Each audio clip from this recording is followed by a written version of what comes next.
Make your next move with American Express Business Platinum. You'll get 5 times membership rewards points on flights and prepaid hotels booked on AmexTravel.com. Plus, enjoy access to the American Express Global Lounge Collection. And with the welcome offer of 150,000 points, your business can soar to all new heights. Terms apply. Learn more at americanexpress.com/business-platinum. Amex Business Platinum. Built for business by American Express. When you need mealtime inspiration, it's worth shopping Kroger for thousands of appetizing ingredients that inspire countless mouth-watering meals. And no matter what tasty choice you make, you'll enjoy our everyday low prices. Plus, extra ways to save, like digital coupons worth over $600 each week and up to $1 off per gallon at the pump with points. So you can get big flavors and big savings. Kroger, fresh for everyone. Fuel restrictions apply.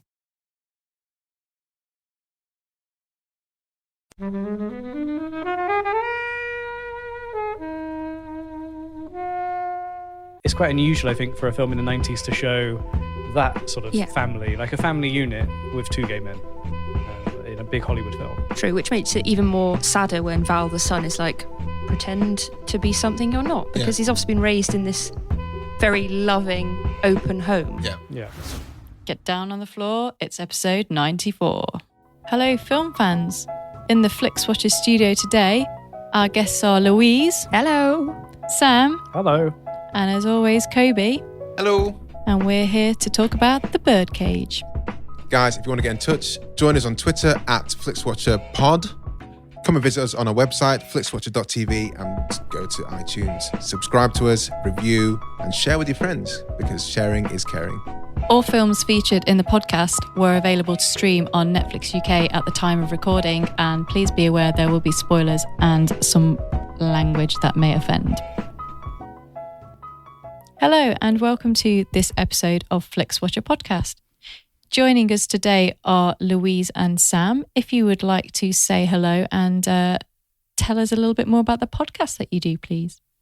Hello, I'm Sam. And I'm Louise. And together we make a podcast called the 90 Minutes or Less Film Festival, which is a celebration of films under 90 minutes. Entirely curated by guests on the podcast. So we facilitate the festival, but we let other people choose the films for us.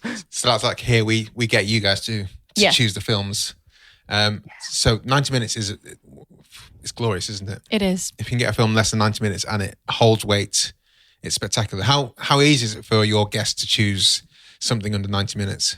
Some people are often sort of like, so 90 minutes-ish is okay, right? And we've had suggestions like 92 minutes, 93 minutes, 94 minutes. Like, no, it's 90 minutes or less, guys. Anyone can do a good 94-minute film, but can they do a great 90 minutes or less film? We are very strict about the rules. Yes. Very strict. I think there's more than you might think of. So initially, I think a lot of people are like, oh God, I can never do it. And then actually a bit of Googling, a bit of IMDbing. I can think of at least 5 just like now. Go. Or when Harry Met Sally. Is that less than 90? Yeah, I think it's 89. I think it's 91. Yeah, I think that's it. There's a lot of these that are on the cusp. Depends which DVD video version you have. If you take very true, if you taped it off the TV and missed the first minute off. Or with Helen editing. Yeah. Cold War, that's under... That's true, that counts. 85. And What We Do in the Shadows. Yep. The film I Was a Courgette. That's My Life as a Courgette. Yeah, absolutely. 66 minutes. Yeah. 70-minute or less film fest. And then, I'm pretty sure like Bananas by Woody Allen is like 70-something minutes or something. I think The Warriors was a 90-minute or less glorious film. It's one of those films I think is longer because there's so much packed into it, but it's... How does that kind of work? There's so much packed into a film that it feels longer than it actually is. Well, I think I feel like so on our episode we've just put out as we're recording this episode about a film called Blue Ruin, we actually talked to someone who edits scripts as one of her jobs, and she was saying she believes most stories can be told in 90 minutes or less, or 90 pages or less for her, and it's just about what you choose to show and say, and how efficient you are with your storytelling. You have to decide, I guess, what is important. But you're totally right, some of the films you just mentioned, like My Life as a Courgette, 66 minutes long. that feels like an emotional epic. Yeah. And it's just what they do with that really economic runtime. That's like an episode of Game of Thrones.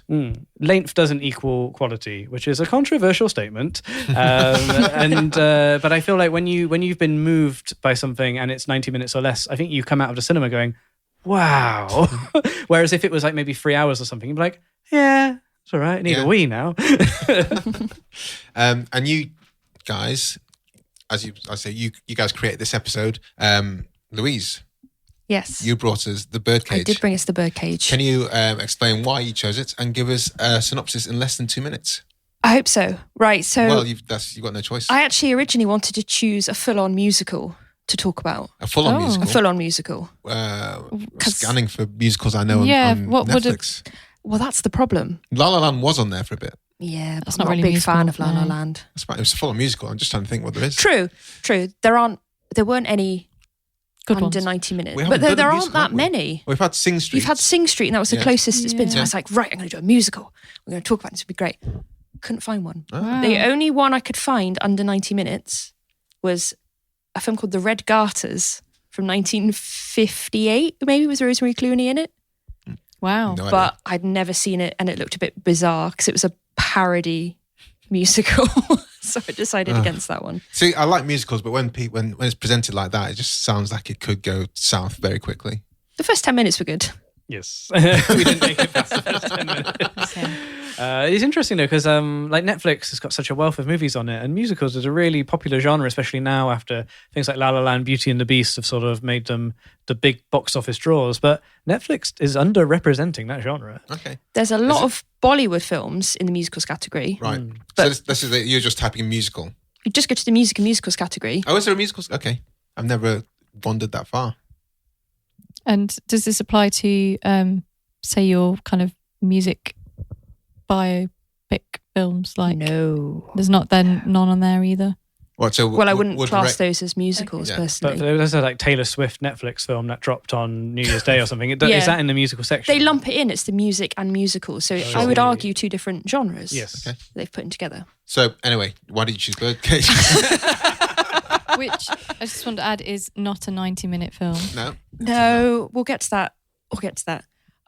Then in a roundabout way, I was like, musicals. And then flicking through, The Birdcage, which is based on a play which has been turned into a musical. Circuitous. We got there in the end. It's good to show you're working. I know. And it's also a fantastic film. Tell us what happens. The Birdcage is the story of Armand, played by Robin Williams, and Albert, played by Nathan Lane. Mm-hmm. They run a drag club together in Florida. And one day, Robin Williams' son comes home and says, Dad, I'm getting married.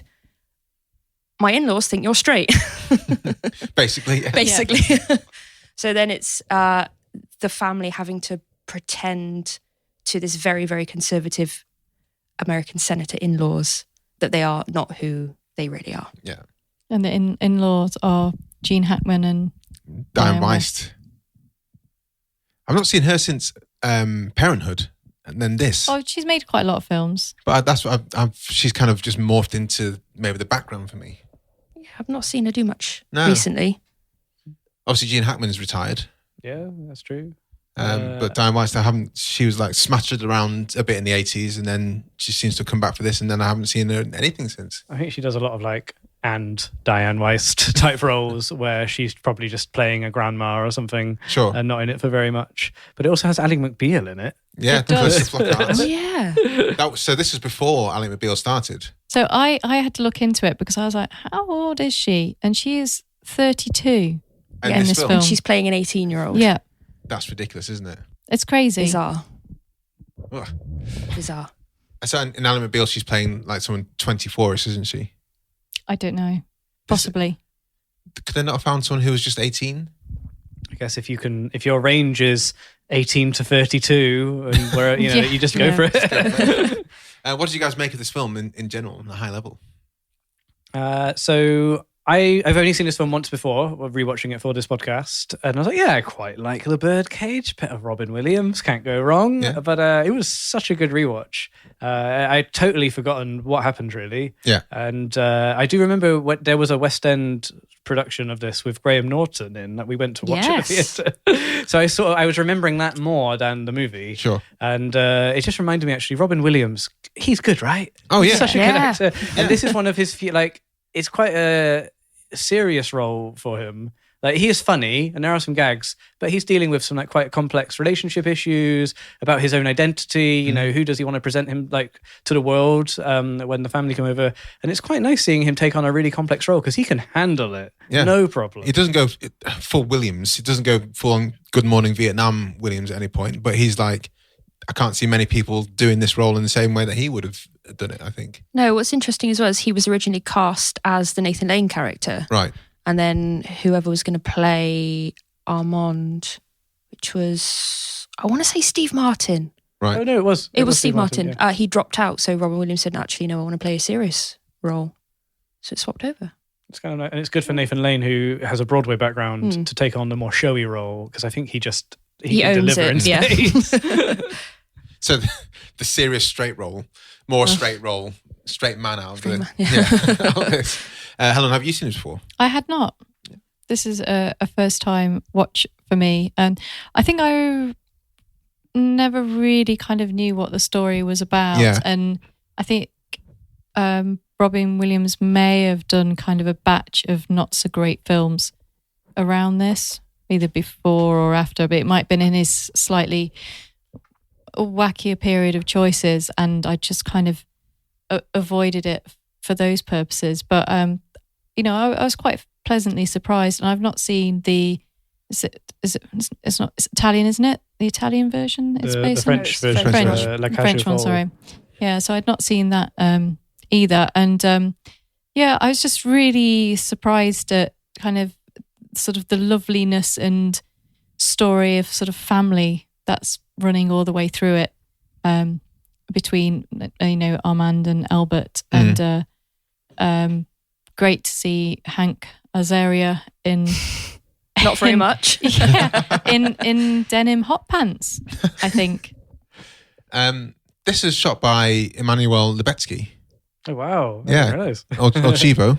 Oh, really? Yeah. Which is odd because it doesn't seem like a Chivo kind of film to do in any way, shape or form. Maybe this is him stepping into more kind of Hollywood kind of style, but it doesn't have any kind of flair. This is kind of a bit of a sideline. But when I saw that, I was like, okay, we're in for a visual treat. And it does look good, but it doesn't necessarily look like bombastic like he's want to. Some bits we've got on the screen. I mean, the interior of the house that they share together is amazing. And then there's also some bits where they're sat on a bench with a boat that goes by, and when they're in their car, and the kind of costumes and colour palette of sort of kind of Miami, isn't it? Yeah. So bright and colourful, and it's really kind of pleasing to the eye film to watch as well, I think. It's pleasing to that, but it's not out there, is it? It's not kind of outlandish or sort of it's not over Birdman. the top. Yeah. Not Birdman, Birdcage, Bird Box. Yeah. Yeah, not that one. So my thoughts, this is the first time watching it for me, and to be honest, through like 80% of the film, I was kind of outraged. It's like, why am I watching this? This is completely like against LGBT, and I hated Robin Williams' son with an absolute passion. I just thought all the way through this film, why is Robin Williams kowtowing to this dick who's found a girl and they're going to get married at 18 and 20, and Robin, you can tell he kind of thinks, well, it's probably not going to last anyway. So, but Robin just bends over backwards to change his lifestyle when at one point he makes a note saying, it's taken me 20 years to find my identity. Why should I change it for yourself? And that for me was like, yeah, why should you be doing this? Your son should be like saying, yeah, here's the girl I want to marry. My dad is gay. You know, if you can't accept it, then deal with it. So that whole kind of premise for me was like really hard to work with going through the film. Did anyone else feel that, or was it everyone just kind of ready to go with that? I can see that, but also the point is that, you know, Robin Williams and Nathan Lane, they both really, really, really love this boy, and they want to obviously make a good impression and help him out. I mean, yeah, the story is really aged, but you know, if you consider that this is based on a story from the 1960s, I think, wasn't the mid-70s? I think was the film. And then obviously this version was still the 90s. That, you know, it's dated in terms of that kind of narrative. Kind of story. If it didn't resolve in the way it did do, I would still be angry. But do you think though, because the Gene Hackman character he's a very conservative senator, and they make a big sort of point in the film that like his opinions are, at the time the film was released, were largely outdated to a hell of a lot of people as well. Yeah. But I think in the film they make such a big fuss about him being this very conservative senator, and all of his policies are against everything that the Robin Williams character sort of brings to it. I guess it sort of works in the drama, even though personally, what a horrendous character. For me, like, the most hated was the son, I think. Oh, right. Yeah. The guy who looks a bit like Bradley Cooper but isn't Yeah, Bradley that's Cooper. what I was like. Is that Bradley? Dan Futterman. Yeah, I think that's not helped by the fact that the guy playing the son is not a particularly great actor, or is a little bit devoid of personality. He's having a massive go at Hank Azaria, isn't he? At one point, Hank Azaria's doing his best to cook, even though he can't cook, and he's just like saying, "Do what I say, right?" And like, fucking hell, dude, just like chill out.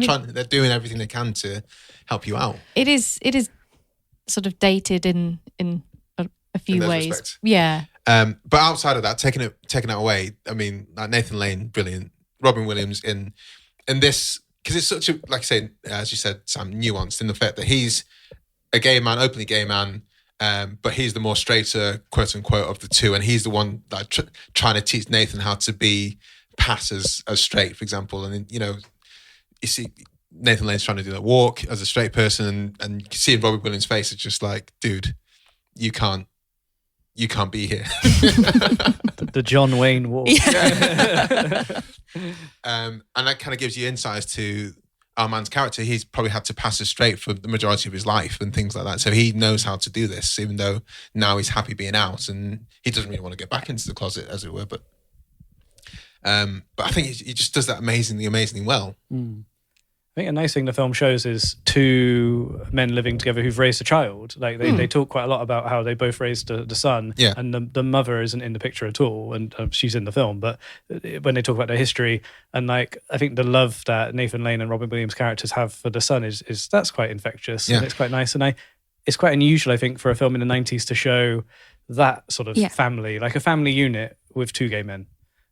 In a big Hollywood film. True, which makes it even more sadder when Val the son is like, pretend to be something you're not, because he's obviously been raised in this very loving, open home. Yeah. And yet still he wants to hide that. Yeah. And which I think such makes he's such a jerk. Which pretend Bradley Cooper. They come to the same auditions as each other. Bradley Cooper couldn't have made a star as... sorry, this guy, Futterman, he couldn't have made a star as one, could he? He couldn't entice Lady Gaga. Nathan Lane, I don't know much about him outside of this. And obviously, he was in Mouse Hunt. He was in Mouse Hunt. And the producers. Yeah. Oh, he was was he Timon and Pumbaa? Which one was he? Timon. Yeah. The meerkat or the warthog? No, he's the meerkat. Okay. And which one? What film? He was in the producers remake. Yep. Which is not good. With Ferris Bueller? Yes. Okay. He's mostly a big Broadway guy. That's his background, and he still does. He did the producers Broadway show for quite a long time in the West End on Broadway, but he's a big like Broadway name. So I think he sort of works really well in this film, in this role. Yeah. Was he in like Sex and the City and stuff like that? Has he been in? I do not know. No, I'm asking. But I think it's great. When he turns up when he steps in as, because Christine Baranski, who is Dan Futterman's real mother, can't make it because she's stuck on the bridge, and he steps up as a Mrs. Doubtfire. Yeah, I mean that's type character. I think once you kind of get to the dinner party, that's when kind of the humour really steps in, and I think that's when I kind of enjoyed it the most. Sort of the little bit, the build up to that, and the whole kind of party, disaster party, as you expect, and sort of from there was when I was enjoying it the most. Yeah, I do think, as much as I love this film, I think it could have been improved if we spent a little less time building up to the party, and we had more time at the dinner party. Yeah. And it's sort of, I would have liked to see the fast dialed up a little bit more, personally. I think if it was, when it's in its like Broadway show form, I think like a whole half is dedicated to the dinner party. Right. And I think in this, it sort of felt like it was like a third, and it actually needs more time. Yeah, you need more at in that the dinner party. Who else in this? What's his name? Gene Hackman. Gene Hackman. There we go. Yeah, I mean, we don't really see Gene Hackman doing comedy. No. I'm trying never. to think of any more. I mean, he Tannenbaums. Oh yeah, but that's not. But it's comedy, but he's playing it straight. Whereas this, I think if you have watched the films of Gene Hackman up to this point, I don't think your general Gene Hackman fan would have, your Hunt for. Was he in that one? No, he's in the other one. Is he in that one? Which one's he in? French Connection. French Connection. Is he in Crimson Tide? Crimson Tide. Yes. That's the one. Yeah. Superman. Yeah, I think this is something I don't know how he came about to be in it, but he looks like he's having a great time in this. For the most part, he plays a straight character. Yeah, and then there's bits where they're in the car, and all the variety of men and women in thongs go past. Yeah. So his kind of looks and those gone. And then obviously he's in full drag at the end, but he seems to be quite enjoying it. And it's like, oh. These liberal gay people, they're okay. He's got a good scene where there's a scandal going on around his party or one of his, like another senator, and his house is surrounded by the press. Yeah. And he's trying to escape out the back window on like a ladder, and he sort of basically has to give a statement because the press find out he's doing that. And he's got like half a leg out a window, half a leg on a ladder, and he has to give, like a very non-answer to the press. Yeah. That's quite funny, whilst holding like a straight face and trying to not look like he's escaping. Yeah, I'm meant to be here. Yeah. It's like, hello, ladies and gentlemen of the press. And like that's quite, he plays that really well. Yeah. I think I didn't realise this was a Mike Nichols film as well. So remind us who Mike Nichols is. The Graduate, Closer, Catch-22, Wolf. Anyone? The Jack Nicholson, Michelle Pfeiffer film? No? Oh, no. No one idea. watched Going it. straight on the watch list if it's on Netflix. No. I don't know. Yeah, it's terrible. So Closer must have been one of his last films, later films, yeah.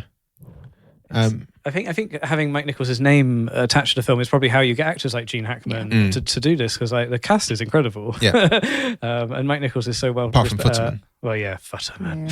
Should have got Cooper. What about Hank Azaria? Was that too pastiche? Nowadays that would ideally, would it be played by an LGBT character themselves, or is that a bit too? I was wondering if that character is still okay. Yeah. I think he is. Yeah, I think he wanders, I'd say close to, but maybe into stereotype territory. Yeah. But he's still quite a sweet character. He works in the context of the film. Yeah, because exactly. Obviously, as you've already mentioned, Kobe, about obviously getting your gay parents to pretend they're straight is a terrible thing. Yeah.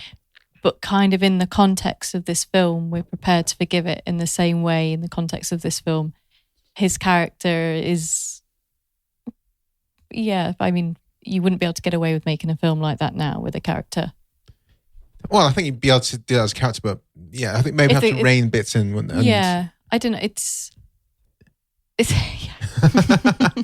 But he was. I think it was generally a sweet character. It's played with a lot of love. It's not played in a malicious way or a mocking way. I think that's how they can do it, because it isn't. You're not laughing at him. Yeah, it's like with he super wants Nathan Lane's wigs, for example. Yeah. That's like a plot. That's like a plot line, and the soup he makes is horrific. Yeah, the reasons that you laugh at him are not to do with his sexuality. They're to do with the fact he's a terrible cook, or he's wearing shoes that he's not. He can't wear shoes. Can't wear shoes. That's quite a funny contrivance for a character to have. Yeah, that's when Futterman shouts at him, like, "Put shoes on." I can't. I'll fall over. Futterman sucks. And what was his name? Spartacus Adagio or something like that. Where he gave himself Spartacus. The scene where he opens that there's no reason for him to give a fake name. He calls himself Spartacus. Yeah, that must be your name. Fine. Yeah. Anything else, guys, want to chat about before going into the scores? I would like to This was the 9th highest grossing film in America of 1996. Wow. Well, we The need to know 9th highest some more grossing. that we're comparing against. The top 10 Good. guys were Good. Independence Day. Preparation, this is, Helen. Oh, Yeah, this is Yeah. excellent. Okay, so it's Yeah. Independence Day, yeah. Okay. Independence Day, Twister, Mission Impossible, Jerry Maguire, Ransom, 101 Dalmatians, The Rock, The Nutty Professor, The Birdcage, and A Time to Kill. I don't know what US time to kill is. domestic. Oh, that's John Matthew Grisham. McConaughey. Okay. It's really Is good. it John that. Grisham? It is, yeah. It is. Yeah. McConaughey at 96. Yeah. Okay. Yeah, it's really good. Tom Cruise had a good year then. He did. Really good. Um, But it's that's interesting that that's Yeah. good. Yeah. for like what you might think of like as a niche A nice story. comedy. The 9th highest grossing film in America. That's really 96. incredible. I guess Robin Williams is like He was properly, huge. Yeah. properly This famous is by that like point. his. When was Good Will Hunting? 90. This was after 97, I think. This is post Jumanji. Yeah. Right. For Robin And Williams. Aladdin and before Flubber and Bicentennial Man. So what surprises me is that when Robin Williams died, I did search out films I hadn't seen of his, and I don't know why this didn't. So there must have been just something in maybe the poster, or maybe I just couldn't get it that I couldn't. I didn't see this, so I'm super happy that you did bring it to me. And had I seen this maybe 3 years ago, I'd have been like, "Oh, this is all fine. I can see how this works." But maybe I don't know. Maybe in the snowflake, pre-millennial, post Me Too kind of person, thinking let's just like not be knobs to each other. I was a bit riled by Futterman, but I'm quite glad to see you guys kind of have a similar opinion of the son character being. He is not good. Yeah, but then everything else around the story kind of augments the actually what's going on there. Yeah, Its heart's in the right place. Yeah. Yeah, I think because the film isn't just about like accepting who you are; it's about accepting other people, and that's its central message. Yeah, and I think that carries it. That goodwill carries it through. Yeah, cool. Guys, let's head to the scores. So welcome to the spreadsheet of dreams. Well, it's in our dreams. Not everyone dreams about spreadsheets. I dream about spreadsheets. Oh, good. Well, you I love a might- spreadsheet. You might find something to enjoy in You've this even one. got formulas in the cells Yeah, as of well. Oh, Don't give too much magic Oh. away. So all the scores are out of 5. You may have decimal places if you wish, and 0 is the lowest you can go, no minuses. And we'll start with you, Louise, with your recommendability. well, I chose the film, so it's a full 5 from me. Not everyone who chooses the film goes for the 5. That's By the because way. they don't choose good films. Sometimes that does happen. Yeah. Full 5. Full Fox Force 5. Sam. I Oh. think I'd go for a 4 because I really enjoyed it, but I don't know if I'd probably some people it might just not be for them for whatever reason. People who don't like Robin Williams, for example, who don't like Nathan Lane. Who are these idiots, but I still. can understand being selective, Williams, but I think, I'd go for a 4. Happy to recommend it on a 4. Helen. Yeah, so this is an interesting one because it is, you really do have to kind of watch it in the context of the film and not take into account Futterman. Yeah, and and kind of other things like that.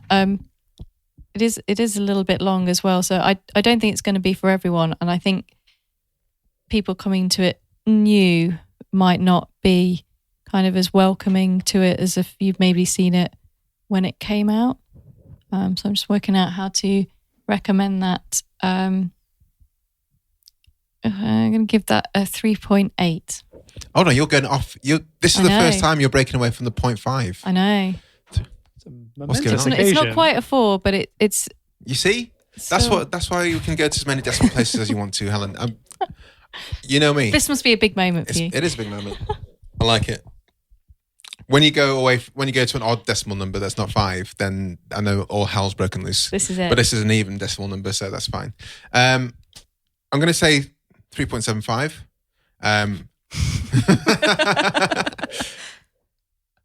If I recommend this to people, it will be with caveats, and that means I have to take it down a few notches. But I think generally, Nathan Lane, Robin Williams are generally knockout outstanding in this film, I think. And if you're even a slight fan of Robin Williams and you haven't seen this, then you absolutely should do. And it's a shame Nathan Lane hasn't done more films, and I wonder if he's just been kind of typecast in this kind of musical kind of role where maybe doesn't fit into other kind of areas easily. I think he's done quite a lot. I mean, how long was he doing the producers for? Years and Yeah. years. So I don't think he he's done a lot of necessarily stage wants to do films. Yeah. I think he prefers being on stage. So maybe he wants a role like this where he can do his stuff. But hey, being in Lion King, dude, that's awesome. So what does it say? 3.75. Repeat viewing score. Louise, how many times have you seen this? This is only the second time I've seen it. We watched it about 12 years ago when we were at uni. Yeah. And I actually remember it being a lot more hilarious the first time around. So I think for repeat viewing, maybe actually a 4. Do you think your sensibilities changed in that time? Definitely. Yeah. Yeah. 100%. I mean, I remember, and we've talked about it a few times, Ace Ventura, the first time I thought that, he kissed someone he thought was a woman. So they're a man. That's the funniest thing ever. And now I'm like, yeah, but you probably 14-year-old were Kobe. about 11 or something. Yeah. But it's good for sensibilities to change. That's what life is, I guess. Sam? I think I was surprised by how long it took to get to the really funny scenes. Yeah. Like, the farce at the end in the dinner party is so good. Like the over an hour before that, it's a bit ploddy.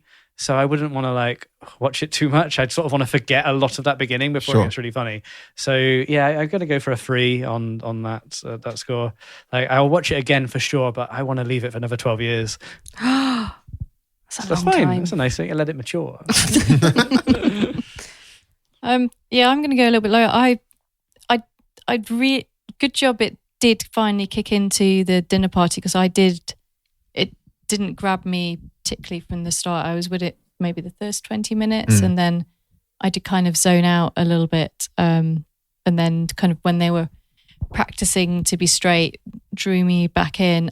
But an hour and 57 minutes is quite a long time. This film could easily be trimmed down for your film festival. I don't think I'd be in a rush to see it, so I'm going to go 1.5. Okay, but I'm going to join you in 1.5.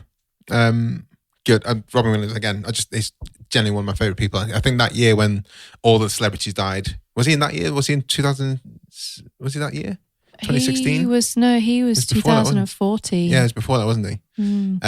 But when he died, that was obviously committed suicide. That was a massive. Yeah, it was a big shock. Big shock, and it's like, God damn it, Robin, because I think he still had so much to give, and his acting range.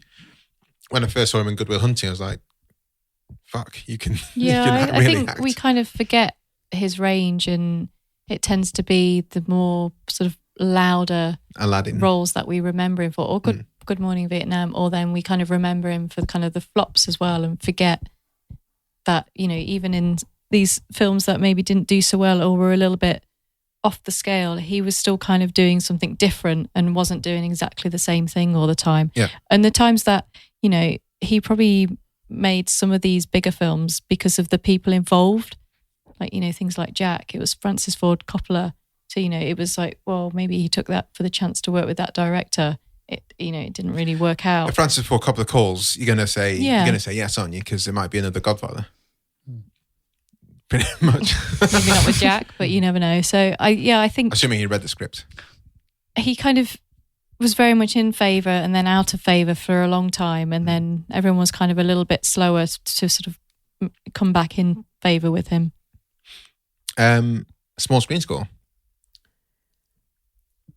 I do kind of feel this would be better in a cinema with an audience. Right. I just think it would be a bit more of a really enjoyable experience with a big group of people. So I'm going to say a 3. I think, if Prince Charles played this, I'll be a bit of a riot towards the end, wouldn't it? Sam? I agree with that. I think both times I think we've seen it, it's just been with a couple of people. It's quite funny, when it's funny, but a comedy works so much better with a crowd. So not necessarily big screen, but actually just big venue. I'm going to go for a 3. I think it's fine on a small screen. I think the more people you have over to watch it, the more enjoyment you'll get out of it. Sure. So I think when I was watching this, I was trying to work out, because the one it's based on is 90 minutes, and I was trying to work out where they added the extra yeah, time. and I could kind of see where they possibly would have added it, because the bits that are great are the bits in the birdcage and the dinner party bits and some of the setup and then the ending, and then it's kind of the other bits that don't work, and that must be where they've kind of added it in, I think. And in the same way, you think that it would be more enjoyable on a big screen because it's kind of been created to be seen as an audience in that kind of arena. So it's something, I don't know how this relates to the small screen, but I was just trying to work out in my brain how to process it and give a score. 3.5. I think, I don't know, this just, the way it's been transferred into this film hasn't quite worked in it, and it feels very much like it needed to be seen on a bigger screen and have that kind of less boxed in TV feeling I got from it. So it plays as a TV movie almost. Well, no, it doesn't actually play as a TV movie, because some of the characters are so loud and colourful and Behind the Candelabra was a TV film, wasn't it? That's true, yeah. I don't know, I think this feels like it should be bigger than kind of it's boxed in on a TV. Okay. Which might be its stage, origins. I'm going for a 4. Super surprised that Chivo's behind this, but I don't. Apart from the shared experience, I think that would be quite fun in the cinema with other people. It's Prince Charles, but other than that, I don't think there was anything particularly outstanding that made me think I need to see it in the cinema. So 4. Engagement score, Louise. You see, I think you get the most out of this film if you are paying attention to it. Of course. I really, but I think you would lose quite a lot of the jokes, if you're on your phone, wrapping your Christmas presents. I'm going to say 4. Sam? I guess, so following what you were saying, like, because we're watching this on Netflix, and a lot of people do like double screen stuff and second screen things, and come on guys, these guys worked hard on the movie, pay attention. It's not one of your straight to Netflix like princess dramas or whatever. This is a film from a great filmmaker with a great cast. Engage with it, and it will give you everything and more. I guess I go for a 4 on it. I think I've just realized, following on from what Helen was saying though, one of the problems with the film is they spend too long with the Gene Hackman character's like scandal in his political career. You don't need that for what goes on in the Birdcage. You just need, he's a conservative parent, he's a politician, so he's very outspoken about his views, can't be seen in a drag club. So you don't need the scandal where his running mate or someone has been found dead in a bed with a child or prostitute or something weird. I disagree, Black because prostitute, I think they keep talking about that. So that is weirdly uncomfortable. Yeah. The way they talk about her is not nice. I disagree, because he's not just a conservative senator. He's a conservative senator who's set up this like family values committee. Like, that's all you need though. Yeah, that could have been done in a sentence. Running mate, because there's no reason for them to like flee down to Florida otherwise. But aren't they need to meeting the hide parents anyway? Yeah, they were already going to meet. I don't think they were going to meet. I think they were going to try and keep them apart for as long as possible, because it's the senator that goes, we should go and meet them. They're like, okay. I think they were going to keep them as far apart for as long as possible. Because the lie that Futterman told was that from Greece. That they were from Greece, and these were well-to-do and connected people. Cultural attaches. So we can say, hey, our daughter's getting married to these amazing people. Why don't you come and see that? Also, they had that kind of storyline with the National Enquirer and stuff like that, and that didn't really go anywhere apart from to take the note off the door that would tell Christine Baranski not to come into the house. I mean, that story could have been told with a gust of wind. Yeah. Hey, where are you going? South Beach. Interesting. We're going to stick with you for far too long in this film. But it's the guy is one of the reporters, is a guy who always plays a kind of film reporter in loads of other films. I can't remember his name, but it's the guy with curly hair. I don't know. Yeah. I thought you were going to talk about the chubbier chap. No. Sorry. Engagement score for you, Helen? I feel really bad now, because what Sam said, that this film was made not when films were regularly viewed in the home and it was made for people to sit there in the cinema and give it its full attention. We all had VHS then. People, you knew. I know. We're fast forwarding through stuff. I didn't have a phone connected to the internet in 1996. I didn't. Yeah, sorry, I was buying some lights for my new house when I was watching this. In the bit where I Amazon dipped out. Dunelm, actually. No, Dunelm Mill. Yeah, good place to go. Posh. So, it's too long, and the setup to get to the fun stuff is far too long-winded. And I didn't have all of the attention for them. But the dinner party and what came after, I really loved. But up until then, I was very, very waning. So 3. I'm going to say 4.5 in this because my engagement was like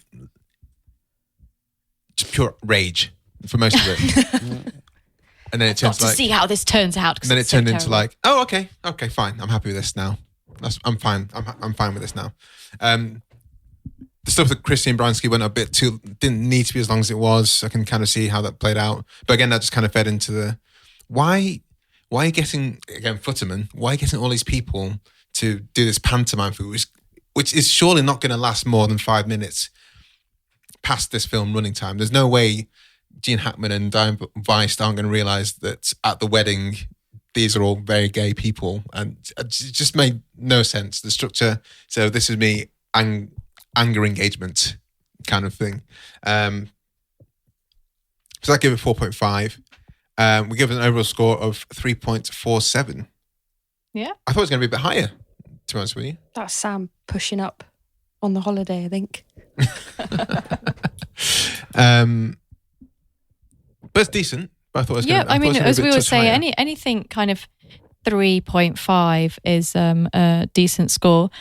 Shall we go and see what the people have off of Twitter? Off of Twitter, yeah, absolutely. So when we're recording, if you're following us on Twitter, please look out for it. We will post a little GIF with the film that we're reviewing. Yeah. In this case, saying we're reviewing The Birdcage with Sam Clements and Louise from 90 Minute Film Fest at 90 Minute Film Fest. Have you seen us? Tell us your thoughts for an on-air shout-out. Give us a review, retweet, and a few hashtags. Louise, you want to take the first comment? Sure. At Recasting Pod says, highly underrated movie. The writing and performances are as good as you can get. As far as I'm concerned, it's one of the best comedy movies ever. Nice. How many stars? Says at Flixwatcher Pod. 5 stars all day. Beautiful. It's a ringing endorsement. Solid. Thanks at Recasting Pod. Sam. So what they were thinking at WWTT Podcast says 4 stars, and they've used a star emoji, so it's very eye-catching. Mm-hmm. Really fun movie with great performances all round. Azaria is a standout. People love Hank. Helen. So this last one is from the great Greg Sondio. I'd say that. Literally the first time I've seen that. And then is that 4 stars? He's used the very, very small stars. Is that 4? 4 stars. An absolute riot. Fast and well is always exquisite. Williams as the straight man is strong, but Lane completely steals the show and has never been better. Yeah. So a lot of love for it on Twitter. Yeah. I think that's probably why I thought it was going to be a bit higher than it played out in the studio. But again, that's how it works out sometimes. Yeah, if it had been an hour and a half, then they could have, a few more points for you. All films are better if they're 90 minutes or less.